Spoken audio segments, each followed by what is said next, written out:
Hi friends, അസ്സലാമു അലൈക്കും. അപ്പോൾ ചൂടായ പാനിലേക്ക് 2 ടീസ്പൂൺ നെയ്യ് ഒഴിച്ച് കൊടുത്തിട്ടുണ്ട്. ഇനി അതിലേക്ക് ഒരു 5-6 അണ്ടിപ്പരിപ്പും ചേർത്ത് കൊടുത്ത് നമുക്കിതൊന്ന് മൂപ്പിച്ചെടുക്കാം. ശേഷം നമുക്കിതിലേക്ക് കുറച്ച് മുന്തിരിയും കൂടെ ചേർത്ത് കൊടുക്കാം. ഇനി നമുക്കിതിലേക്ക് 2 പിടി തേങ്ങ ചിരവിയതും ഇട്ട് കൊടുക്കാം.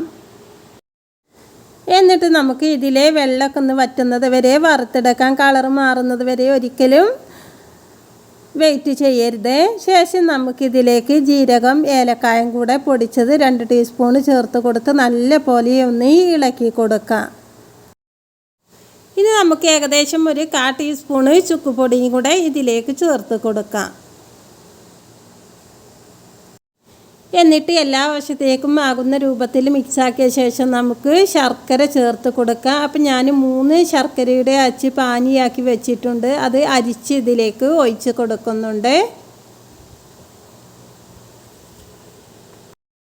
എന്നിട്ട് നമുക്ക് ശർക്കരയുടെ വെള്ളമൊക്കെ നല്ല പോലെ ഒന്ന് വറ്റിച്ചെടുക്കാം. ശേഷം നമുക്ക് ഇതിലേക്ക് 2 കപ്പ് അവിൽ ചേർത്ത് കൊടുക്കാം. എന്നിട്ട് നമുക്ക് നല്ല പോലെ ഒന്ന് ഇളക്കി മിക്സാക്കിയെടുക്കാം. എല്ലാ വശത്തേക്കും ശർക്കര ആയതിന് ശേഷം നമുക്ക് ഫ്ലെയിം ഓഫ് ചെയ്യാം.